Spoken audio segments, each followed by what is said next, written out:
चाहे बंदगी, साथे संपूर्ण संत, महात्मा, गुरुजन, माता पिता, भाई बंधु, संत समाज, श्रोता समाज, सब गोटा के चरण कमल में दास की तरफ से त्रिबार साहे बंदगी, दंडवत प्रणाम नमस्कार।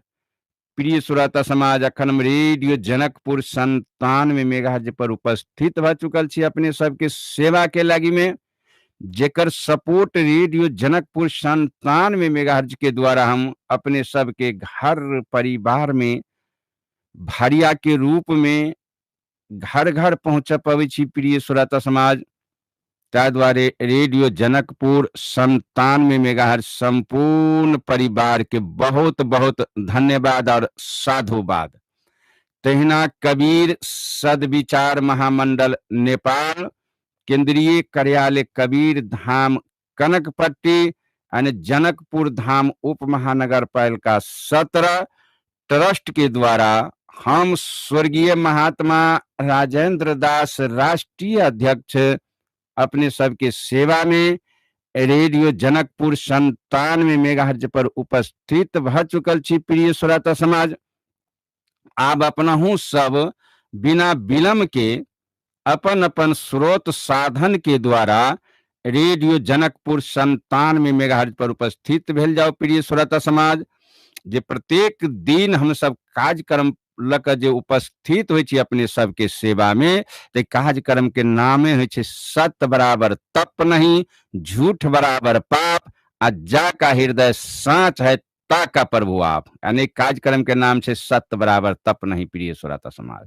और यह प्रोग्राम सुन के लेल अपनहु सब आब अपन अपन स्रोत साधन के द्वारा रेडियो जनकपुर 97 मेगाहर्ट्ज पर उपस्थित भेल जाओ। प्रिय श्रोता समाज, अखन अपने सब जे यूट्यूब पर सर्च करबे रेडियो जनकपुर 97 मेगाहर्ट्ज, तो डायरेक्ट प्रसारण अपने सबके सेवा में सुनात। प्रिय श्रोता समाज, तहिना ऑनलाइन पर नेपाली पात्रो या हमरो पात्रो पर जहाँ सर्च करे छिए रेडियो जनकपुर 97 मेगाहर्ट्ज, तो ऑनलाइन के द्वारा विश्व भर में ये कार्यक्रम सुना रहल छे। प्रिय श्रोता समाज, तहिना हाँ अपना फेसबुक पर भी रेडियो जनकपुर 97 मेगाहर्ट्ज सर्च करला के बाद डायरेक्ट प्रसारण अपने सब फेसबुक पर भी एक प्रोग्राम देख सके छी, सुन सके छी। प्रिय श्रोता समाज, त्या द्वारे अपने सब गोटा से आग्रह करब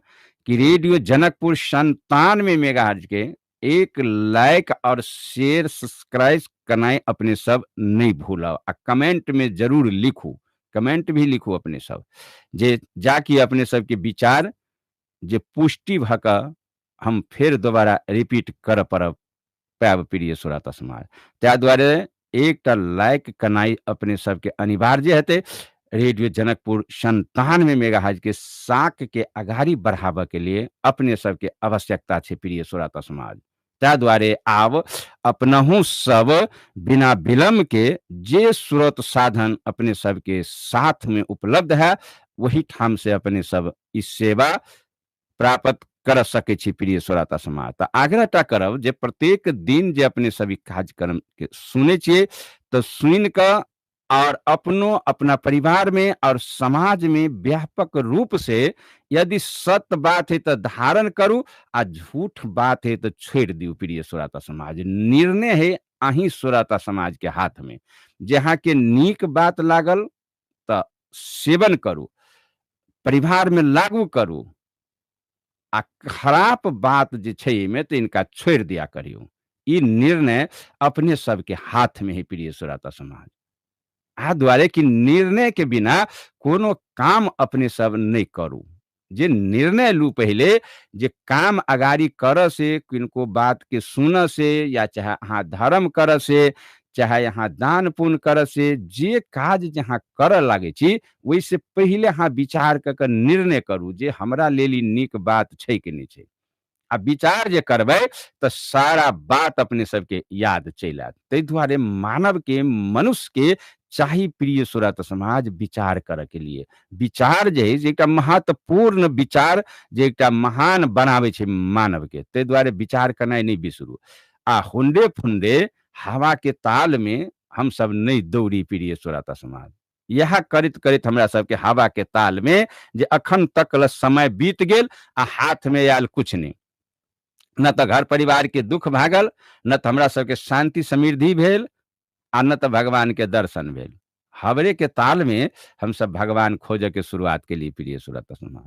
ताहि दुआरे विचार जे हम सब करने रहितियै त आइ तक में रहित हमरा अहाँ के दुख छूटल, आ जई के खोज में छी अहाँ के उ अहाँ के प्राप्त भ गेल रहे। सबके चाहना है जे भगवान के दर्शन हुए, भगवान कल्याण करे, हमरा सबके गति मुक्ति मिल जाए, हम सब अपन मोक्ष प्राप्त कली। ई चाहना सब मानव में है प्रिय श्रोता समाज, कि नहीं? लेकिन होय छै कथी त अहाँ के ई माइनस चल जाए, न त भगवान से दर्शन होय छै, न त दान पुण्य के सफलता होय छै।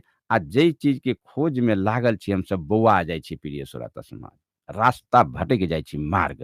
ताहि दुआरे आग्रह करब कि अपने सब गोटा सुनू, बहुत से बहुत समाज में इनका सुनाओ, जाकि समाज खाइध में से गिरल में से जे सब कोई ऊपर में भा जाए प्रिय श्रोता समाज। एक भर से जखन हम सब खाइध में गिरल छी धर्म के नाम पर, लेकिन मिले ये कुछ भी नहीं।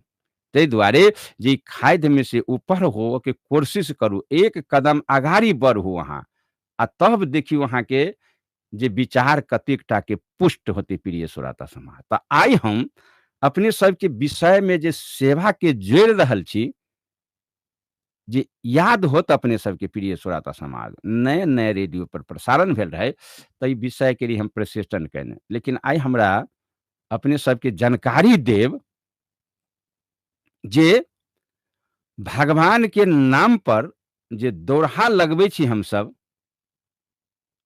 तब भगवान यानी दूटा विषय हम जोड़ जा रहल छी अपने सबके सेवा में, संत और भगवंत यानी भगवान।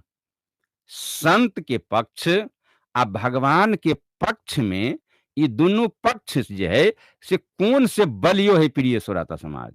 आ मानव के कौन पक्ष में लागक चाहिए, दुनू में से कौन पक्ष मानव के लागक चाहिए।